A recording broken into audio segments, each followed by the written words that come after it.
you know. But the disconnect that I'm seeing now is with the older group. I kind of want to talk a little bit about the older versus younger clients, and I've noticed it a lot this summer with guys that are higher level guys, which is like at college, OHL, whatever. I was talking to one kid and he was talking about, yeah, I'm gonna go skate at this place too.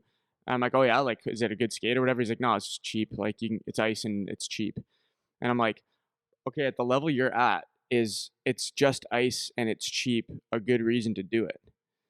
But the reality is for of the situation is a lot of them start to have to pay for stuff they're on their own. You know, like so I remember for me, like after let's say when I was maybe 17, like when I was working, I started working for you, I was paying for my own stuff. So I either was fortunate that I could skate with you because I worked here, or I had to pay. Like I was paying for my own workouts, I was paying for what I was doing. So for a lot of them, it's actually a consideration. So for you now, so for you now, with that group, that older group, that's higher level, what are your thoughts on the dynamics of organizing that particular group and how that stuff works? So that's an interesting question, and there's a lot of ways I can go with this, and it's going to depend on the person and the whatever. But it's a really good point. Is that if you okay? So for example, I have a player who is a very good OHL player. Was at a pro camp, and for the last couple of years, his feedback was you just got to work on your first few steps.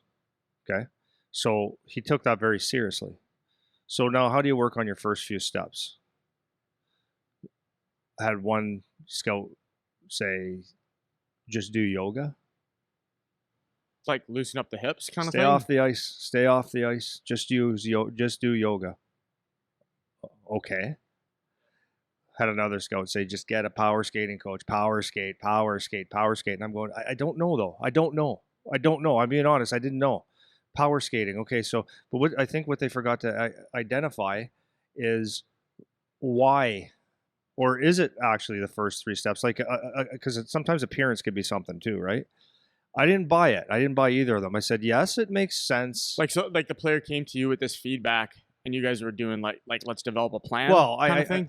you know, right? And we're like, okay, so yeah, okay, maybe yeah, there's something there, okay, from the appearance, but is getting on the ice like every day with a power skater feasible? First of all, like, let's just say it's whether it's right or wrong. Is it feasible? Like, how much is it going to cost to have private lessons on just a power skater? That's a lot of money. For yeah, If you did power that, skating for what you need. what you need, Yeah. so that's a private lesson. Private lesson. And now you have to look at that coach is like, okay, does this coach, can they see what my deficiency is? Like, first of all, can they?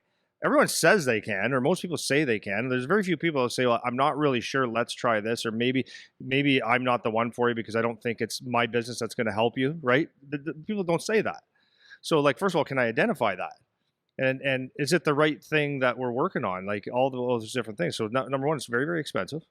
Number two, it's can you even identify the right thing? Okay, so sorry to cut you off. So let's think just the math on that for in our area. Let's say you have a private coach that's $50 an hour.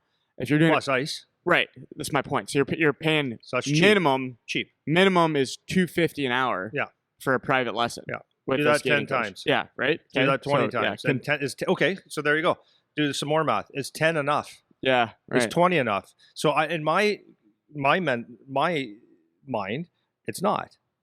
You need reps of correct things. So there's got to be another way to skin this cat, because you and I both know that a lot of things that we do on the ice can be accomplished off the ice because it's body mechanics. It's learning a new thing. So there's track coaches, there's sprinting coaches, there's lifting, there's the gym, and all these different things that can do it. So finally, this person was identified at a pro camp as you're getting too low. Like the power is off the charts, but it's taking you that tenth of a second to get out of the chute because you load so much. Okay, so someone might be watching this going, "Oh, that's stupid." Well, this is a professional coach, strength coach, identifying something that made sense to me now, because I've been trying to figure out the one thing, and you were too, right? So basically came back and said, let's not get as low when you're recoiling or you're reloading, when you're taking off. spend a little bit more time on these plyometrics. What you want to do is like get to your where we decide the bottom of a lift is, and then explode quickly, and that should help. And to me, that made more sense. So do you see the issues that you have? You have all these different issues. That's for one kid, right? And that's for a kid that's asking the right questions, right? And like I would say 80 to 90% of them don't even ask the right questions. Like they don't even know what to ask. Yeah. You know? So okay, so now do you need a shooting coach? Is it okay? How much time you need in shooting? Like you could cover a lot of stuff fairly quickly in shooting, but there's some things that take time. And is one enough? Is 10 enough? Like those are the questions. Is it private lessons? Is it groups? So my theory on the older guys is, and I'm being very sincere because I have a son, and these kids that are that age are like my kids, but my son is my son, and I've come to the conclusion, and it's very comes from a very honest place, that I would have him off the ice. And this year we did a much better job, and he did too, because you get anxious as a player, right? You want to get on the ice, you're going to lose your touches, and as a coach, you want to, and a dad, you say, yeah, let's get out there and just touch it. We did a much better job the last 2 years, particularly this year, to keep them off the ice a little bit longer. So we had some comments the other day say, I just read one that said, "You're telling me NHL players stay off the ice all summer?" No, we're saying stay off the ice for a period of time and recover, and then whatever, build it back up. rebuild. Yeah. So, anyways, because the summer gets very long, and we've been on the ice a little bit less this summer. And to me, what happens is, as the older guys, I think there's so much emphasis put on, you got to get on the ice, you got to work a skill, you got to work a skill, you got to work a skill. I said, you know what? These guys are really good. They're really good. And I would say, once you pick your time where you're going to start in the summertime, any ice is, providing you're moving the puck and you got a little bit of competition and you can do things like, if someone puts a PEP system out there or someone puts 25 pylons with a under the stick thing, what's the difference? Right? Really, is there really that much teaching? Is there really that much you're going to apply?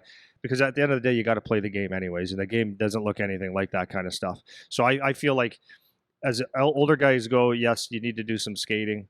You need to do some stick handling stuff, like touches like the peps and the cones and all that kind of stuff. That's all good just for the touches, but you need to do things that resemble the game more. So once you get to that OHL level, I don't think it's critically important to have your, unless you need specific on a skating and something very specific, then you might want to go and find that on the side.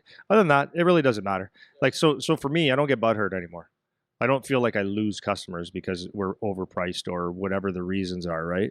I feel like kids want to get on the ice, and if it's a decent thing, it's okay. It's fine. I'm not really butthurt about it. Yeah.